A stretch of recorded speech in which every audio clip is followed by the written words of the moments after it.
সম্মানিত ভিউয়ার্স, আপনি কি কবরে হাসরে শাস্তি ভোগ করতে চান?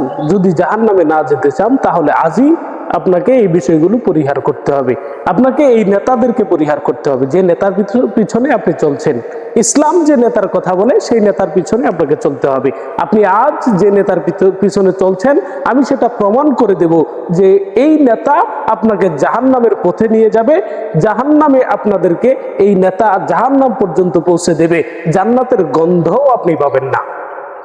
আল্লাহ রাসূল সাল্লাল্লাহু আলাইহি সাল্লাম দেখুন কিভাবে পাবেন না। কবরের ভিতরে একটি প্রশ্ন আছে, তিনটি প্রশ্ন হবে কবরের ভিতরে। তার মধ্যে একটি প্রশ্ন হচ্ছে মান হাযার রাজুলু আল্লাযী বুইসা ফীকুম, অর্থাৎ মান হাযার রাজুলু আল্লাযী বুইসা ফীকুম, এই ব্যক্তিটা কে যাকে তোমাদের কাছে প্রেরণ করা হয়েছিল। তখন সে প্রত্যেকটি নেককার বান্দা উত্তর দিবে নবিয়ুনা মুহাম্মাদুর রাসূলুল্লাহ সাল্লাল্লাহু আলাইহি সাল্লাম, তিনি আমাদের নবী মুহাম্মাদুর রাসূলুল্লাহ সাল্লাল্লাহু আলাইহি ওয়াসাল্লাম। এই উত্তর কে দিতে পারবে? যে নবী মুহাম্মাদুর রাসূলুল্লাহ সাল্লাল্লাহু আলাইহি সাল্লামকে নিজের জীবনের নেতা হিসেবে মেনে নেয়নি, নিজের জীবনের আদর্শ হিসেবে মেনে নেয়নি, সে কি এই প্রশ্নের উত্তর দিতে পারবে? না। অবশ্যই এই প্রশ্নের উত্তর দিতে হলে নবী মুহাম্মাদুর রাসূলুল্লাহ সাল্লাল্লাহু আলাইহি সাল্লামকে জীবনের মডেল, আদর্শ এবং নেতা হিসেবে গ্রহণ করতে হবে। হাসরেও একটি প্রশ্ন আছে যে তুমি তোমার যৌবন কালটাকে কোন পথে ব্যয় করেছো, কোন নেতার পিছনে কাটিয়েছো, কোন মস্তিষ্ক দিয়ে তোমার হাত পা চলেছে, একটু তোমার মুখ চলেছে, একটু বলো। আল্লাহ সুবহানাহু ওয়া তাআলা এই প্রশ্নই করবেন। সুতরাং হাসরে কবরে যদি মুক্তি পেতে চান, যদি জাহান্নামে যেতে না চান, তাহলে আপনাকে অবশ্যই আজকের এই কথাগুলো মেনে চলতে হবে। আসলে নেতা হচ্ছে এমন একজন ব্যক্তি, যে ব্যক্তি হতে হবে উত্তম আদর্শের ব্যক্তি হতে হবে। নেতা ছিলেন নবী মুহাম্মাদুর রাসূলুল্লাহ সাল্লাল্লাহু আলাইহি সাল্লাম। ওনাকে নেতা হিসেবে গ্রহণ করলেই পরে আপনি কবরে, হাসরে এবং জাহান্নাম থেকে আল্লাহ সুবহানাহু ওয়া তাআলার হাত থেকে রেহাই পেতে পারেন। আল্লাহ রাসূল সাল্লাল্লাহু, দেখুন তো আপনি কোন নেতার পিছনে চলছেন। এই নেতা কি সুদ থেকে মুক্ত, ঘুষ থেকে মুক্ত, জেনা ব্যভিচার থেকে মুক্ত? না। মদ থেকে মুক্ত? না। দেখুন এক ওয়াক্ত নামাজের জন্যও কিন্তু আল্লাহর দিকে আপনাকে ডাকে না। যখন সভা সমাবেশ শুরু হয়, এই নেতাগুলো কখনোই আপনাকে বলে না যে আসো নামাজে যাই, চলো মসজিদে যাই। শুধুমাত্র মিথ্যা কথা আর মানুষের হাতে অস্ত্র তুলে দেওয়া ছাড়া এই নেতাদের কোনো কাজ নেই, যারা আপনাদের পরকালকে ধ্বংস করে দিচ্ছে। দুনিয়াকে ধ্বংস তো করছেই, পরকালকেও ধ্বংস করে দিচ্ছে। সুতরাং নেতা তো ছিলেন, এরা কি সুদ ঘুষ ব্যভিচার জেনা ব্যভিচার থেকে মুক্ত? না।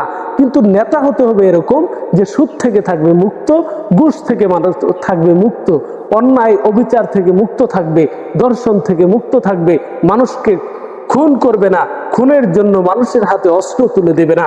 সুতরাং পৃথিবীতে সেই নেতার কাজই হচ্ছে শান্তি প্রতিষ্ঠা করা, মানুষকে নিয়ে শান্তির পতাকা তোলে একত্রিত হওয়া। যেমন আমাদের নেতা নবী মুহাম্মাদুর রাসূলুল্লাহ সাল্লাল্লাহু আলাইহি সাল্লাম শান্তির পতাকা তোলে সারা বিশ্বকে একত্রিত করেছেন। তিনি তার স্ত্রীদেরকে উল্লেখ করে বলেছেন যে ও আমার স্ত্রীরা, ও আমার সাথীরা, আলোতে, দিনের আলোতে রাতের অন্ধকারে আমার মধ্যে যা দেখতে পাও সব খুলে খুলে বর্ণনা করে দাও। দেখুন তো কোন নেতা বলতে পারবে আপনার কোন নেতাটি এই কথা বলতে পারবে যে দিনের আলোতে রাতের অন্ধকারে আমার মধ্যে যা দেখতে পাও সব মানুষের কাছে বলে দাও। যদি একটি নেতার চরিত্রই ভালো না থাকে, তার অনুসারীদের চরিত্র কখনোই ভালো হতে পারে না। দেখুন তো নেতা হচ্ছেন হযরত ওমর ইবনুল খাত্তাব রাদিয়াল্লাহু তাআলা আনহু। যখন বাইতুল মুকাদ্দাস দখল হলো, জেরুজালেম যখন দখল হলো, তখন নবী ওইখানে জেরুজালেমের যারা প্রধান ছিলেন তারা বলছেন যে এই জেরুজালেমের এত বড় বাইতুল মুকাদ্দাসের চাবি তোমাদের আমির ছাড়া তোমাদের আমি হাতে হস্তান্তর করব না। ওমর রাদিয়াল্লাহু তাআলা আনহুকে খবর দেওয়া হলো। দেখুন ওমর রাদিয়াল্লাহু তাআলা আনহুর সাথে এক ভৃত্য ছিলেন, তার খাদেম ছিলেন। ওমর রাদিয়াল্লাহু তাআলা কিছুক্ষণ রশি ধরে তিনি হেঁটে গেলেন, উটের রশি ধরে টেনে টেনে নিয়ে গেলেন খাদেমকে, আবার কিছুক্ষণ খাদেম উমর রাদিয়াল্লাহু তাআলা আনহুকে টেনে টেনে নিয়ে গেল।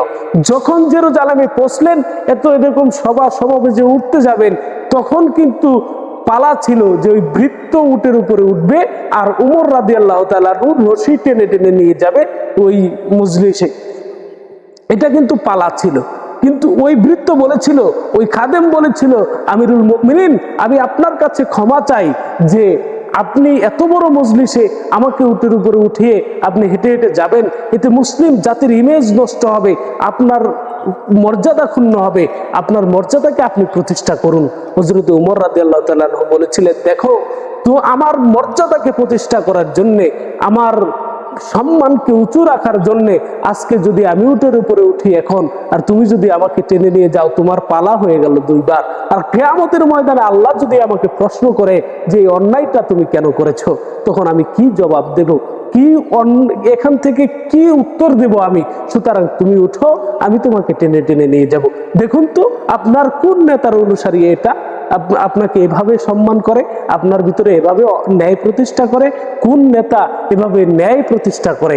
দেখুন উমরের জীবনীতে আরো যদি আমরা দেখতে পাই যে হযরত ওমর রাদিয়াল্লাহু তাআলা আনহু একদিন রাত্রিবেলা হেঁটে যাচ্ছিলেন, দেখলেন এক মরুভূমির ভিতরে ছোট্ট একটা তাঁবুর ভিতর থেকে বাচ্চার কান্না ভেসে আসছে, আর একজন মহিলা টিপ টিপ করে একটি আগুন জ্বলছে। তিনি কাছে গিয়ে দেখলেন একজন মহিলা কি যেন রান্না করছে আর বাচ্চাগুলো চিৎকার করছে। ওমর রাদিয়াল্লাহু তাআলা আনহু বললেন যে মা, আপনি এখানে কেন, এভাবে কি রান্না করছেন আর বাচ্চাগুলো খাচ্ছে? তিনি বললেন যে দেখো, আমি সাহায্যের জন্য আসছি আমিরুল মুমিনিন খলিফাতুল মুসলিমিন ওমর রাদিয়াল্লাহু তাআলা আনহুর কাছে। আমি এই কথা তোমাকে বলবো না, আমি আজকে গিয়ে আমি এই কথা তোমাকে বলবো না। এখানে দেখো হাড়ির ভিতরে কিছু পাথর বসিয়ে জাল দিচ্ছি, লাকড়ি দিয়ে আগুন দিচ্ছি, নাড়া দিচ্ছি, আর বাচ্চাদেরকে বুঝাচ্ছি যে দেখো তোমাদের খাবার তৈরি হচ্ছে, কিন্তু আসলে আমার হাতে কোনো খাবার নেই। কালকে সকালে ওমরের দরবারে গিয়ে কিছু খাবার সংগ্রহ করলে আমার বাচ্চার জন্য খাবার তৈরি হবে।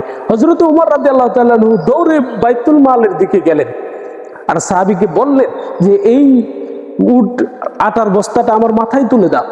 আমি আর কিছু খাবার নিলেন, এক বস্তা আটা নিলেন, কিছু খাবার নিলেন, নিয়ে নিজের মাথায় করে নিয়ে মরুভূমির ভিতরে গেলেন, গিয়ে পৌঁছিয়ে দিলেন ওই মহিলার কাছে এবং উনি বললেন যে আগামীকাল দরবারে তোমার সাথে কথা হবে। নিজের পরিচয়টা গোপন রাখলেন। দেখেন তো আপনার কোন নেতার চরিত্র এরকম? অবশ্যই আপনার নেতাকে এরকম চরিত্রের যদি হয়, আপনি এই নেতার পিছনে চলেন, আর না হলে আমি আপনাকে সতর্ক করছি, এই নেতা আপনাকে জাহান্নামে নিয়ে যাবে।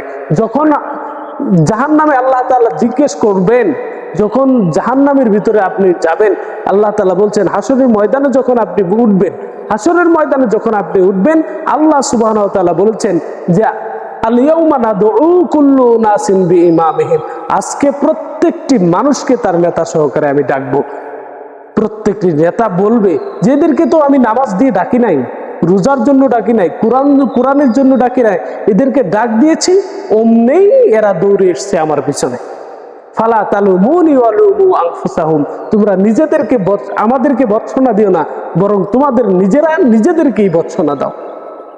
দেখুন তো এই যে মানুষের যে অবস্থা, এই নেতার যে অবস্থা, এই নেতা কিন্তু এভাবে করে হাসরের ময়দানে নিজে পাশ কাটিয়ে চলে যাবে আপনাকে জাহান্নামের মধ্যে রেখে। সুতরাং আসুন আজকে থেকে এই নেতার পিছনে ছেড়ে দেই। আজকে থেকে আমি নেতা এবং মডেল হিসেবে গ্রহণ করব সাইয়্যিদাতুনা মুহাম্মাদুর রাসূলুল্লাহ সাল্লাল্লাহু আলাইহি সাল্লাম এবং তার সাহাবায়ে আজমাইনদেরকে। আল্লাহ সুবহানাহু ওয়া তাআলা আমাদেরকে সঠিক সমঝ দান করুক।